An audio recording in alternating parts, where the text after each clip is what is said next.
Hello, listeners, and welcome to another episode of Cognitive Dissidents. As usual, I'm your host. I'm Jacob Shapiro. I'm a partner and the director of geopolitical analysis at Cognitive Investments. Rob and I are back at it for our weekly chat about geopolitics and markets. As you can hear in my voice, I'm a little bit under the weather, but nothing stops us from podcasting, so I hope you enjoy. As always, if you want to talk to me about our wealth management services or about our research and consulting services, you can email me at jacob@cognitive.investments. You can also email me there for any thoughts you have in your mind, books you think I should read, or if you have any suggestions about how to get rid of a cold quickly, I'll accept those recommendations as well. Otherwise, cheers and see you out there. Cognitive Investments LLC is a registered investment advisor. Advisory services are only offered to clients or prospective clients where Cognitive and its representatives are properly licensed or exempt from licensure.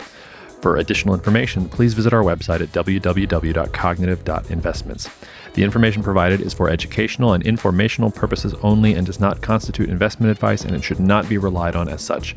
It should not be considered a solicitation to buy or an offer to sell a security. It does not take into account any investor's particular investment objectives, strategies, tax status, or investment horizon. You should consult your attorney or tax advisor.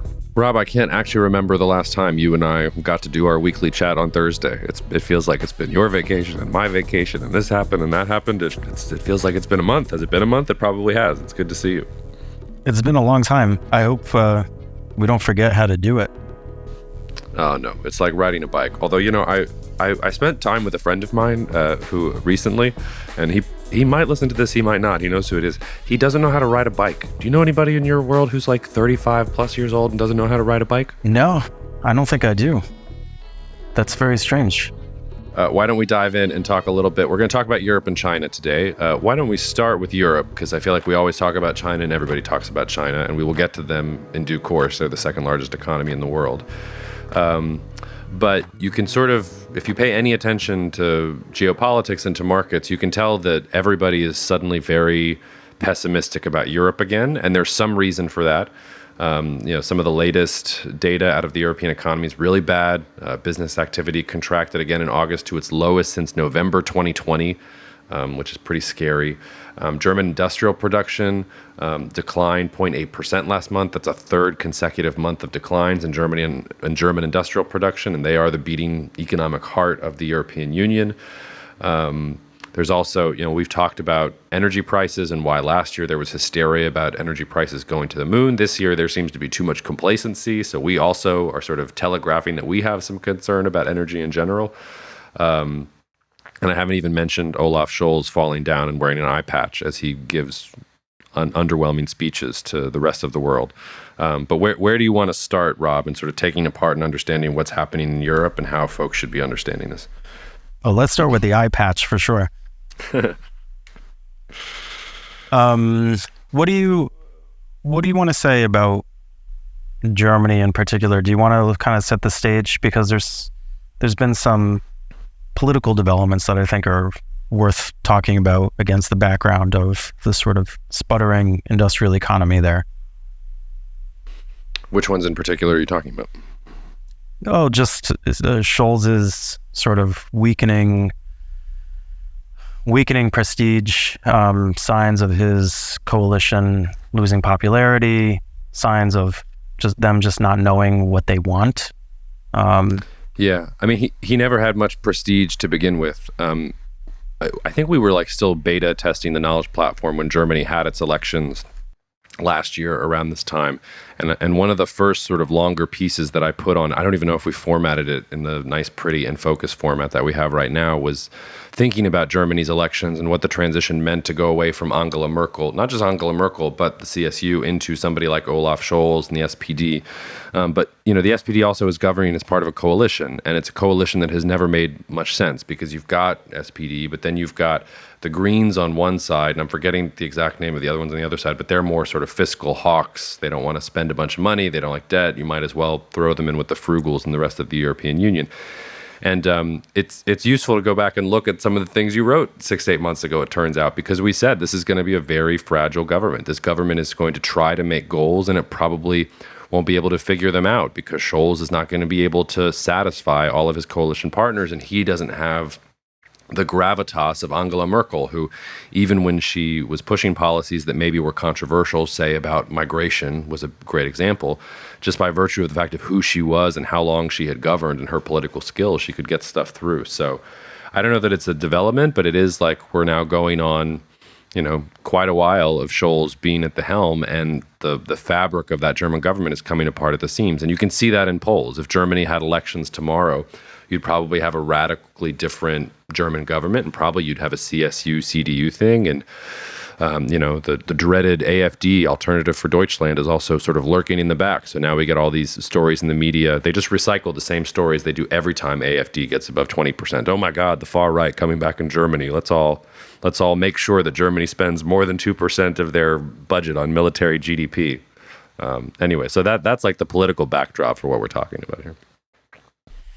One area that I find interesting, in part because we're preparing a long-form creative disruption piece on this, Tomas and I, is just this notion of sort of a backlash against green or environmental policies. So I know this has been a big thing in the Netherlands. In the last few weeks, what used to be the National Front in France, but is now called the I forget the name, Rassemblement National or something. They changed it. They announced that their new big push is going to be anti-environmentalism, and basically really trying to turn the screws on the fact that ordinary people feel like sort of green policies are crimping their way of life, crimping, the efficiency of the way things work and that sort of thing.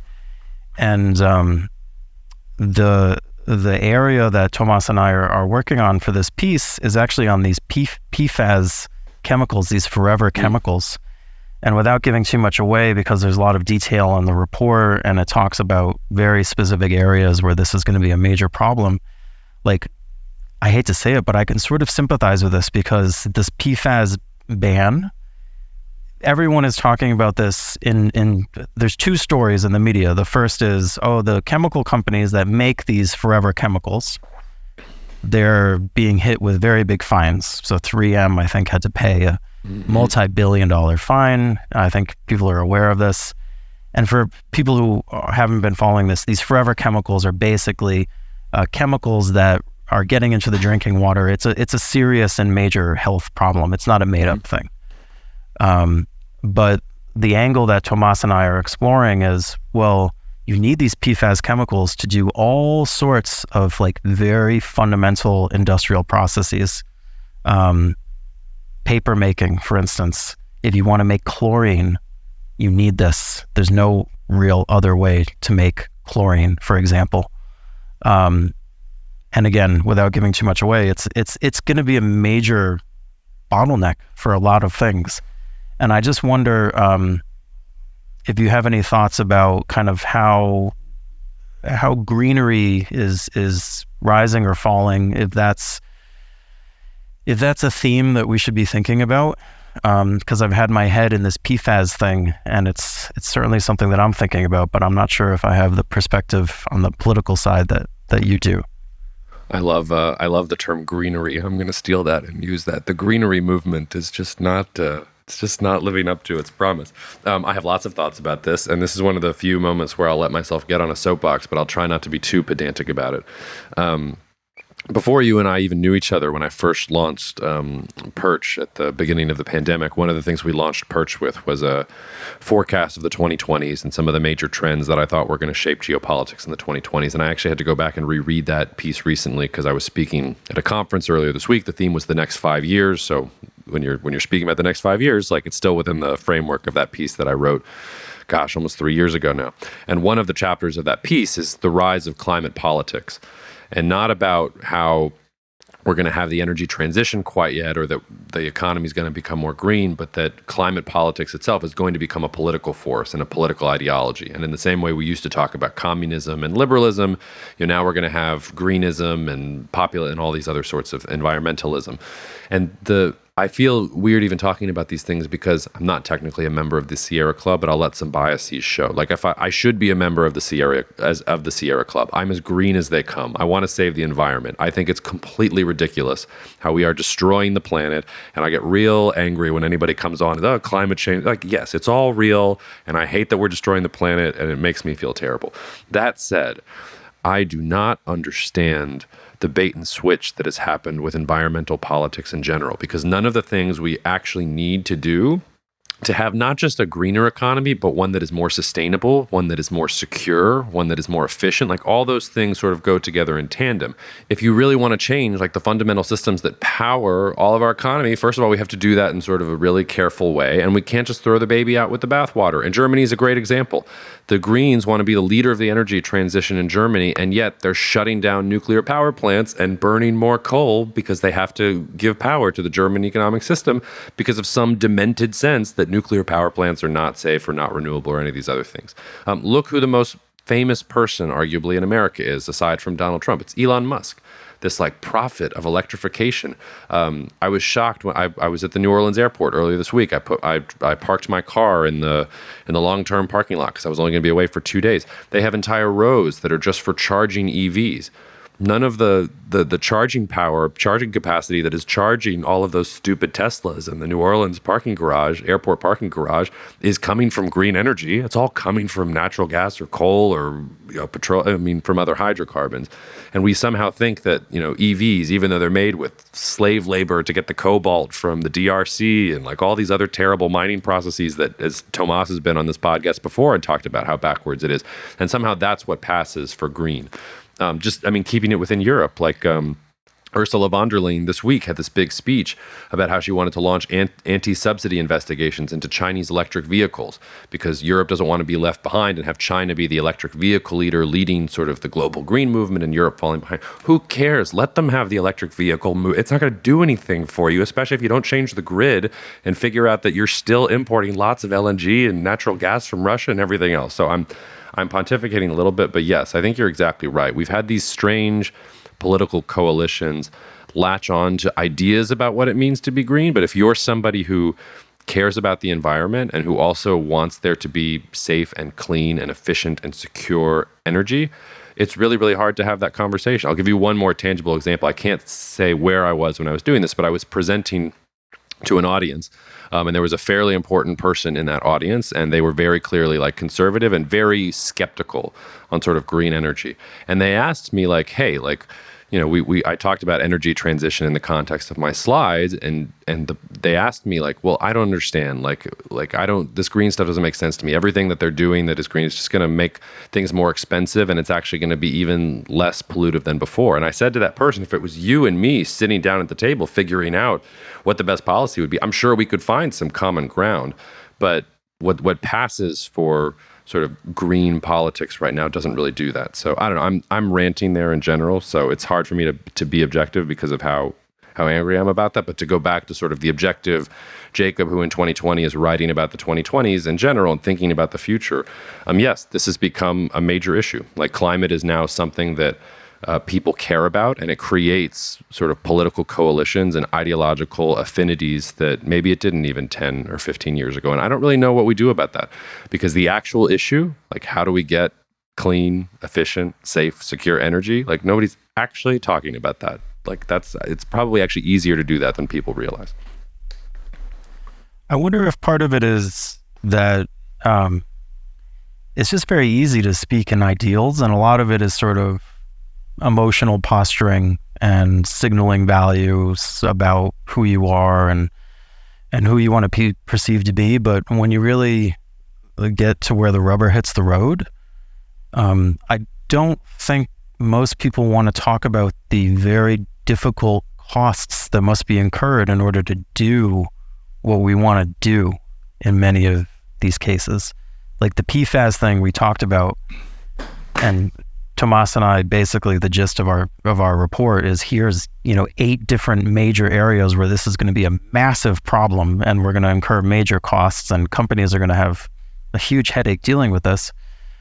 But another thing came up in my reading, which I think is an interesting example and one that's a little more close to home for most people, right? So I was reading a Wall Street research piece over the weekend, and I won't say which firm put it out because I don't want to trash them. And it's not their fault. It's indicative of everything. Now, these are professional forecasters. These people are paid good money to tell you what's going to happen, not what they want to happen. Mm-hmm. Right? And if you read the numbers on, like you talked about electric vehicles, the numbers on the chargers, it's just shocking. And it's impossible to square what the current status is versus what people are saying is going to be the situation within a not too far away time frame. So just to give some concrete examples around that, right now, there are about 150,000 EV chargers in the US. And over the last year, we added 33,000 new chargers, right? Mm-hmm. That's today, mid-2023. This Wall Street Bank is saying that we're going to go from 150,000 today, of which we're adding 33,000 with the government stimulus, with the infrastructure bill, with every, tailwind behind this, that we're going to go by 2030, there's going to be 33 million chargers. That's their forecast. Yeah. I don't have my calculator. That's a lot of growth. That's a pretty high compounded rate of growth. Let's just say that. So, okay, the numbers themselves are just stark. Like you can't, if you add up 33,000 per year, you can add up, over 7 years. You don't get to 33 million, right? So what is like, okay, well, maybe this is just the thin part of the wedge, right? Well, none of the numbers seem to support that. So this was very interesting, and most people probably don't know this. So they have data on how the chargers are being used. So this data is being collected. So one of the problems is that there's a heavy skew within the use of chargers. So the top 20% of chargers account for 50% of all the charging, which means that a very small percentage of the chargers actually get used. And most of them are sitting there and not being used very much at all, which is a big problem, especially because, hey, we're supposed to be at the start of the adoption curve. These things, the demand for these things should be very high. Okay. So, the utilization rate on all of the chargers is very low. It's like in the teens percent. And then, that's highly skewed within that. And then each charger installation so far, now keep in mind, these are in the best areas and they're being done by the people, this isn't in rural North Dakota where you were. This is in Mountain View, California, where these things are going in, where you have experienced installation crews, you have density where you can install them. Right now, every charger on average for the DC-FC chargers is $170,000 to install. Mm-hmm. So you don't need a master's degree in finance to know that if they're not getting used, if they cost $170,000 to install, never mind, that's leaving aside the grid issues of providing enough electricity in the right places, which our public utilities are not very good at, frankly. That's not, moving fast is not what they're known for. Leaving all that aside, just looking at the actual installation, the economic returns on this are deeply negative already. So why are we going to build 33 million of these? The government is already throwing a ton of money in this direction. And I say that to ask, this is the Wall Street forecast. And this is when people picture EV penetration, the amount of rigor that gets applied to some of these bottlenecks is just not there. And I don't mean to be a Debbie Downer, but unless we really think about these issues, they're just not going to get solved. We'll be here in 2027. We'll be like, hey, we got 400,000 chargers. Yeah, well, that's 2% of what we hoped we would be able to achieve. So, anyway, that's my bummer story about the chargers. But no, it is a bummer. Sense a theme. And it won't actually help the end goal here. Like if the goal is to reduce emissions, which I think is a worthwhile goal, even if you're very skeptical about everything else, like, you know, if you can maintain energy security and keep energy cheap, why not make fewer emissions? Like nobody's saying that it's good to have all the CO2 in the environment. I don't think so. If I can assure you that we're going to make it it's going to be the same price or cheaper, and it's going to be more secure, and we can have fewer emissions. Great. And that's very easy. Why not just switch away? You know, we still burn a lot of coal in the United States for power. When natural gas prices spiked last year because of the Russia-Ukraine war and the European energy crisis and everything like that, we actually had a big uptick in coal usage, because when natural gas becomes too expensive, a lot of times we switch to coal. If you wanted to really make a dent in emissions, just get rid of coal. Apologies to the West Virginia coal miners, all three of you that are still listening to the podcast. Let's just go full on natural gas. But then you look at California's ripping out natural gas stoves because natural gas is a hydrocarbon and it's not good. So it's like you said, the only way that this can happen is it's a bait and switch at a political level. And probably, like, the depressing thing is probably those charging stations will get built. But like to what end and to what goal, I don't really know. But there's also a separate thing here to talk about, which points towards our second topic. I don't know if you want to talk about it now, because we do need to still talk a little bit about the ECB in Germany and Europe. But the other thing is about the fact that all these electric cars, especially as they get more advanced and you have new models and things like that, they need computer chips inside of them to make them all work. And the bottlenecks in the semiconductor supply chains as a result of the U.S.-China trade war, it's not just a problem for China, because Intel's promises aside and TSMC's promises aside from what they want to build in the United States, like, we don't make the cutting-edge chips here in the United States. The reason that I was on this podcast for 12 months lamenting the fact that I couldn't get a freezer replaced is because they didn't have the chips to put in the freezer, and so I was waiting for 12 months. So imagine if we're going to sell the number of electric vehicles that have to go with all those charging stations, like, where are those chips going to come from? Where are all the chips that are going to come from to power automation and Internet of Things and artificial intelligence and all these great things that we're supposed to be doing? We're not making them here. So we'll have charging stations for cars that aren't actually making the environment cleaner, and we might not even have the cars in the first place because we won't have the chips. We're very optimistic today, Rob. Well, I think what we're seeing in action is the fact that there's no price signal, like, not to be Mr. Economist over here, but ultimately what we're talking about is we're trying to get rid of these older forms of energy and older forms of technology and replace them with new ones because of environmental and carbon reasons for which there is no market price. And that's why we got into this mess in the first place, because it was just cheaper to do it the other way. But at the same time, without the market price, I understand there's cap and trade and tradable credits and stuff like that, but it's on a very small scale and, of questionable, function. You can indulge these sort of nice sounding forecasts and fantasies without having, your face held to it nearly as easily, I guess is what I would say. But on the more optimistic note, like you did mention the ECB in Germany, and I want to pivot from talking about inevitable bottlenecks to maybe illusory bottlenecks, because, as you mentioned, German industrial production has been terrible. It's been really, falling off for 12 months or more. And now the services economy, even in the more Mediterranean nations that had benefited from a tourism boom, Italy, France, Spain, the service sectors and those nations is starting to really slow more than people expected as well. So you have this big slowdown. And at the same time, the ECB is keeping rates high, like in the US, not at the same, nominal absolute level, but they're saying similar things. And I think this is really interesting because for those who have a little extra time and are interested in these topics, it's worth reading Isabel Schnabel's speech from the ECB.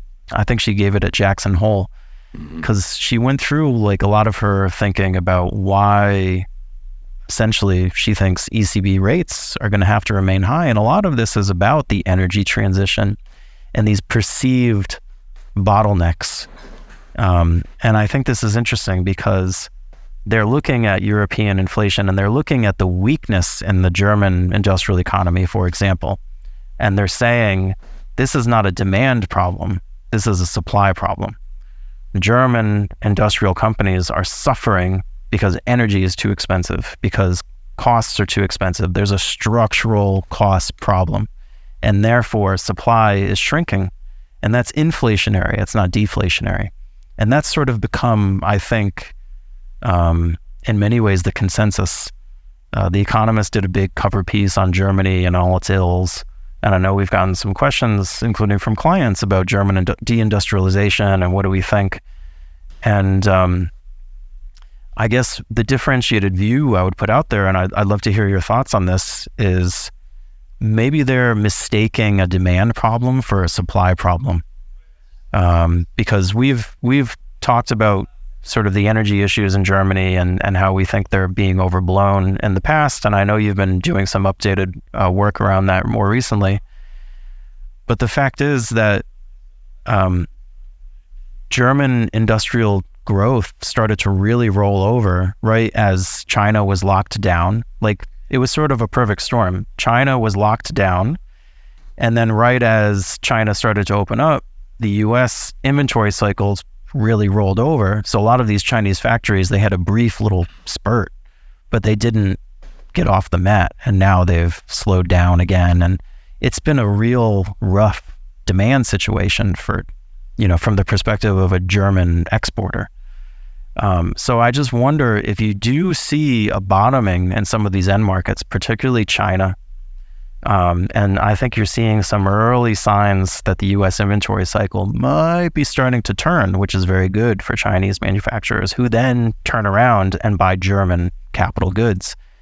I wonder if they're taking this demand problem and using the same kind of, greeny assumptions and saying, oh, well, they're getting squeezed because we're making this energy transition, but it's really not that. In which case, if German growth comes back, that might even, if it causes the ECB to change their assumptions about the supply bottlenecks and issues, you might even see nominal interest rates in Europe go down and not up, which is the opposite of what you'd see if, in a typical growth rebound. I don't know if I'm explaining that well, but. No, you are. There's a lot to pick apart there. The first is just that it's a reminder that, we talk about multipolarity, we talk about deglobalization, reshoring, all these things are happening. It's still early innings of the ball game. Like the scenario that you just described just goes to show you how globalized the economy still is. And really how, I've been talking for a couple of weeks about how, well, look at inflation in sort of developing parts of the world. Look at Nigeria, look at India, like even Brazil, like consumer prices are going up again. The Biden White House was trying to do a victory lap on, hey, we've beaten inflation, everything is fine. But you started getting these little hints that around the world things weren't going so well and that energy prices might go up. And that's because to the extent that we're still dealing with all this geopolitical competition, the legacy of globalization, it's not like you're going to snap your fingers and suddenly we're not going to be in a globalized economy. So these things are still linked. And I think that's a good reminder of that. The second thing is The Economist was the one that called Germany the sick man of the euro, 98, 99? And if you had listened to The Economist, you would have, missed the third German economic miracle. That doesn't mean that they're wrong this time. Like, just because they were wrong then doesn't mean that they're wrong now. But just to say, like, The Economist has a history of underestimating Germany. And one of my great geopolitical rules, brilliant as I am, is never underestimate the Germans. I'm not going to underestimate the Germans, and I would encourage the listeners not to underestimate the Germans as well. And I think you're sort of right. They have a couple different issues here. The energy issue is real for them. So even last year when we were combating some of the hysteria about the energy crisis, for German companies, for companies that have supply chain exposure in the Czech Republic and Slovakia and Hungary, like these are places that were dependent on natural gas from pipelines that were connected to Russia. So there's going to be a process of figuring out new energy supply, and that's going to be costly and it's going to be volatile. It's probably not going to be in one direction. And they had the second warmest winter in recorded history earlier this year.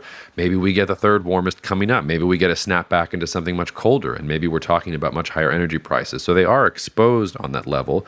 The other thing, though, is that, like from a demand perspective, is you've got a couple things at work there. Like, yes, China's economy hasn't done as well. Plus, China wants Chinese companies to sell into the Chinese market. Germany was hoping that they were going to sell into the Chinese market, but China wasn't really down for that. So Germany's also had to retool that on the fly, and it lost Russia as a potential market or as a potential source of cheap labor too, which is why when you start talking about the Russia-Ukraine war, there's lots of things happening with the Russia-Ukraine war, but in some ways, the need for Germany to open up new markets and have new sources of cheap labor, I think you can feel in both Paris and Berlin the way that they're looking at the Ukrainian conflict a little bit differently. And I think they're thinking about Europe supporting Ukraine for the long haul in a way I don't think the United States will, precisely because they see some of the issues that you're talking about. And the answer to Europe's problems, or I guess to the structural setup of the European Union, is you have to expand. You have to keep out expanding more. You have to find new markets. You have to make more goods for more people. And you're not going to get it in Europe because the demographics suck. So you got to go to China. And if you can't go to China, maybe you can pick up 40 million people in Ukraine and 10 million people in the Western Balkans. Maybe we can do something in the Middle East. And by the way, Sub-Saharan Africa, demographics growing there. So you start putting it together. Germany needs expansion. And I think that's sort of the key takeaway for me. Like, yes, they have challenges. Yes, they're real. It might take them a year or two to metabolize them. There's a reason that we're tactically short Germany right now. It's not looking so good in terms of how they're tackling the problems. But like at every single phase where Germany has faced problems like this post-World War II, they usually get their shit together and they figure out what new markets they're going to expand to or how they're going to continue to do things. And the last thing that I would do is underestimate sort of the Germans' capacity to do that. The last thing I just say is this goes back to the domestic politics. This German government probably not going to be able to do it.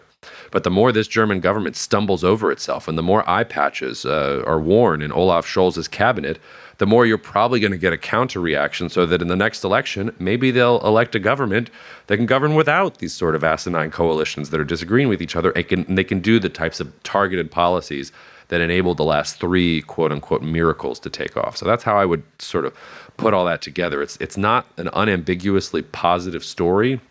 And I think there's going to be a lot of bumps in the road here over the next 2 to 3 years. But the idea that Germany is deindustrializing means you think that the Germans are just going to wave the white flag and give up. And there's nothing in German history to suggest that that's a thing that's going to happen, that Germany's just going to go off the cliff and not come back. They're probably going to figure it out when their back is against the wall. I guess I have two thoughts to follow up on that. The first would be, we talked about sort of in the thick of the, I think it was fall of 2022, when the Financial Times was all, German energy crisis, deindustrialization, it's happening, it's terrible, etc.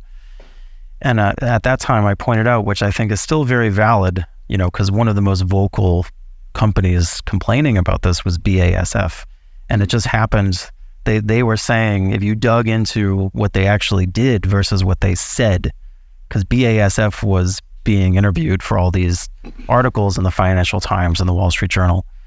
And what they were saying was, Germany is just not competitive. We can't make chemicals in Germany anymore. Like our production facilities, we're going to have to close them. We're going to fire people in Germany. And what they have been doing is they're building a big facility in China, by the way, which I think is interesting. And I suspect they're trying to use, this as a fig leaf for building that and say, well, we told you it's the politicians' fault for screwing this all up. But if you look at what they actually did at the time, the layoffs that they made were not in the production facilities. They weren't firing people working at these big chemical plants. They were firing IT people and services people and, knowledge workers sitting behind a desk. So I think a lot of the rhetoric doesn't match the actions if you really dig into them in many cases. The other thing that I would point out on that sort of similar note is you always have to think about what the incentives are of people who are saying things in public. And again, this is another case of what does the media say? What is the narrative versus what do the numbers say? What are people actually doing? What is the forecast versus what's actually happening? And in this case, the German export sector has a huge incentive to say that green policies are a disaster.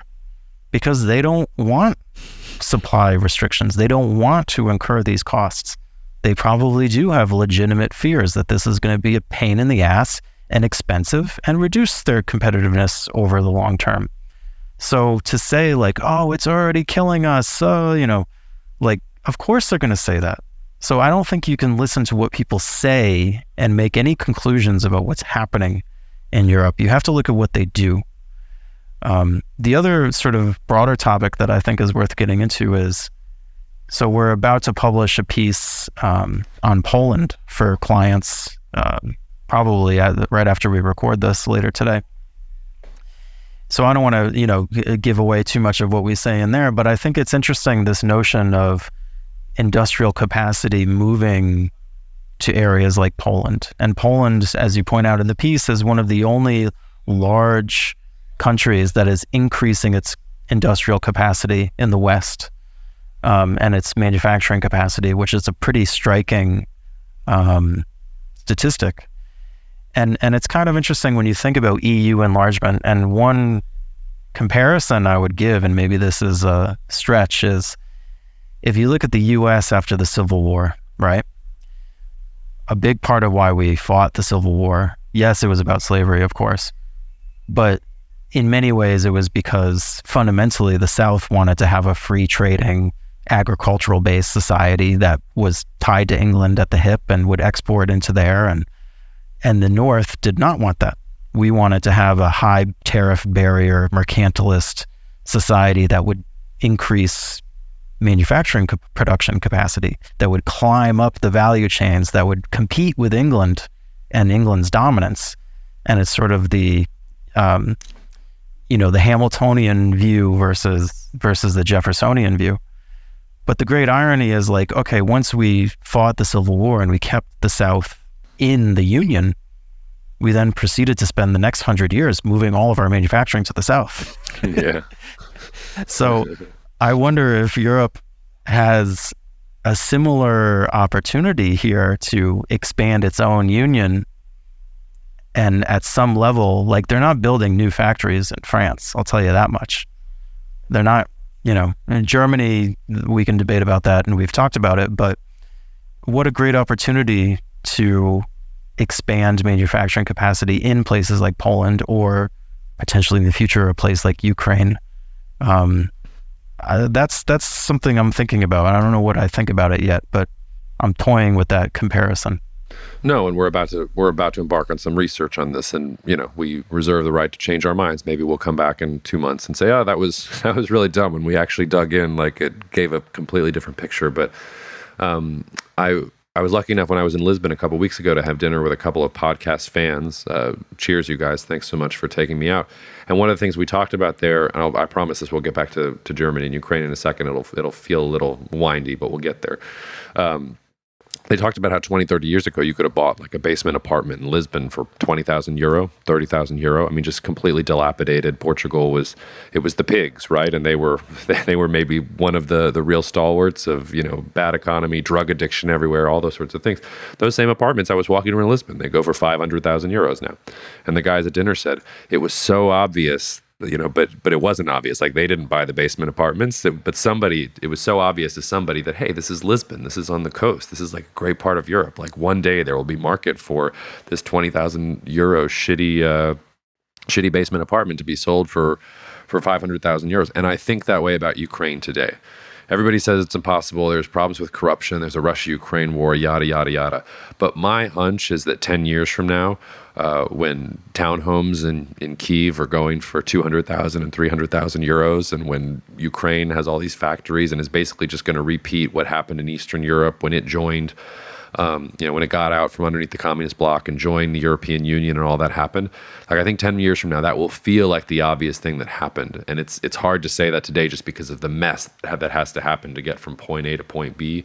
But I do think if you're just stepping back and really trying to be just purely macro about it, like, yes, like, Germany is going to work to integrate Ukraine into the EU.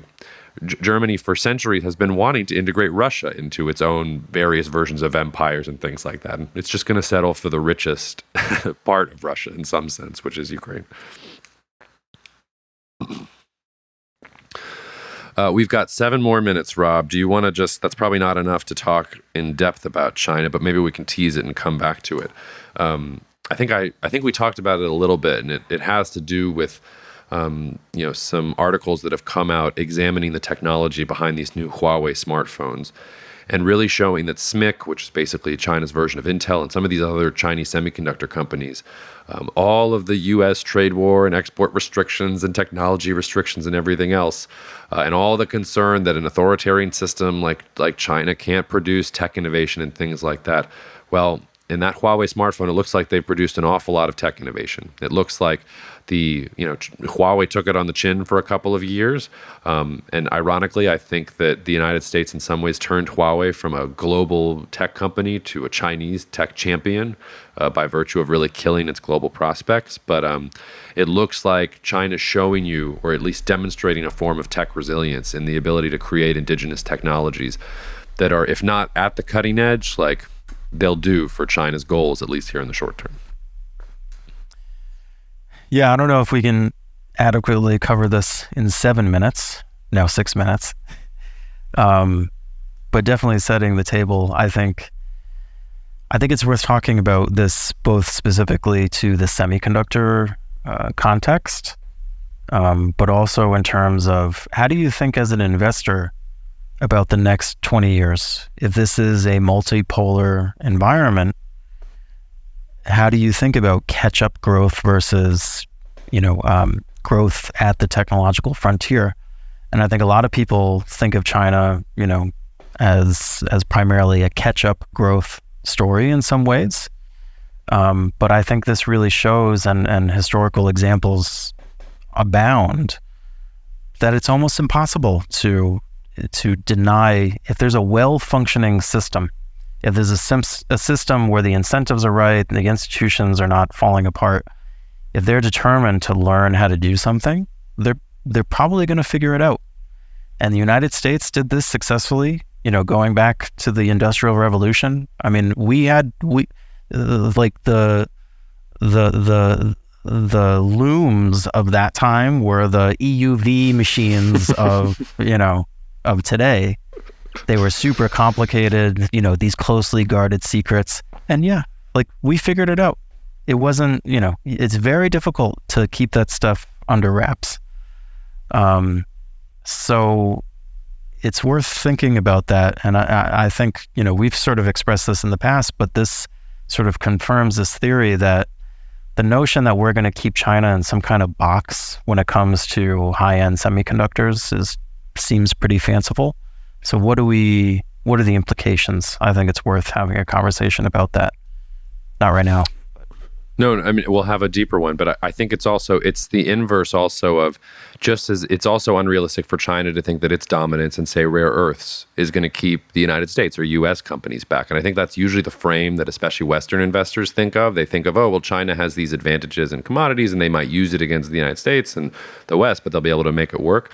The ironic thing is when China has tried to use that leverage, well, it just encourages more growth and development and sort of things in that sector in the United States and in countries like Japan. The flip side is also true. By trying to restrict technology for China, you've actually just created the need for China to become more self-sufficient. And I guess just sort of the 30,000-foot view to say about this before we get out of here is that this is why multipolar worlds are so filled with opportunity. It's not just a risk story. It's not just a cover your eyes and, oh my God, terrible things are happening in the world, because competition breeds innovation. And a year ago, probably the people that were doing things in China, they might have thrown out their hands and said, no, none of it's possible. But they have figured something out here to allow them to get a phone that has similar performance and is going to let Huawei sort of come back here from the dead. And that's going to be true throughout the world. You're going to get countries all over the world out of necessity throwing money and energy at innovating within their own economies. And that's really what sort of a multipolar world is all about. Because in a globalization world, it's all just, okay, Taiwan's going to be really good at the fabs, and South Korea is going to be really good at the memory, and China's going to be good at the packaging. We're going to design them in the US, and everybody's going to get them. We're moving away from that world, and it's going to create lots of disruptions. But to your point, it's also going to create opportunities to ride, I think, from an investor point of view. It's going to be hard, I think, for Western investors to ride it in China because We started this podcast talking about environmentalism and green politics. China is just as ideological an issue for the West. At some point, I think it doesn't matter for Western investors that this is happening in China. They just won't invest. But I think there are ways to think about that and stories in other countries that we're going to have to pay close attention to, for which this is a good sort of platonic ideal.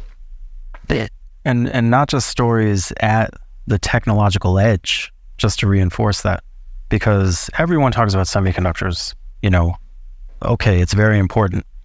Most of the real growth, just an absolute sheer magnitude over the next 20 years, is not going to be semiconductors and 3 nanometer chips. It's going to be poorer countries figuring out how to do basic stuff better. And especially in a multipolar world where all of a sudden it's not so easy to get your steel from that supplier that maybe you once did, or your tires, or basic things like that. That is a huge incentive for those countries that can figure out the ingredients, the institutional ingredients for exceptional growth stories. And the example that I always love is if you read Alice Amsden's book, Asia's Next Giant, which she wrote in the 1980s, she goes into great detail about how South Korea, which at the time was the most piss poor little fishing village, ass end of nowhere place in the 1950s and 60s, how South Korea basically got the ingredients right. And like today, POSCO is one of the biggest steel makers in the world. They're the steel giant. Well, how did POSCO start? They basically put 10 guys in a room and said, go figure out how to make a steel plant. And they said, okay, well, and they went to Europe and the United States with their notebooks and they figured it out.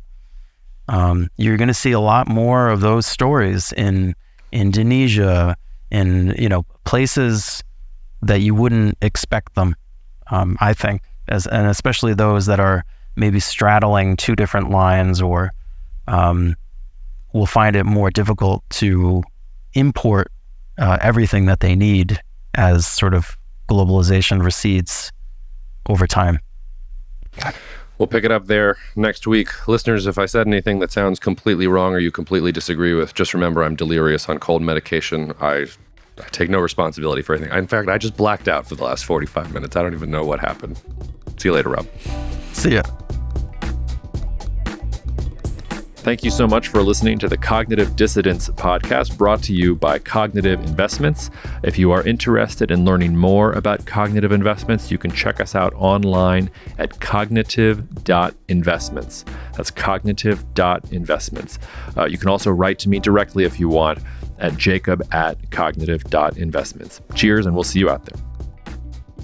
The views expressed in this commentary are subject to change based on market and other conditions. This podcast may contain certain statements that may be deemed forward-looking statements. Please note that any such statements are not guarantees of any future performance, and actual results or developments may differ materially from those projected. Any projections, market outlooks, or estimates are based upon certain assumptions and should not be construed as indicative of actual events that will occur.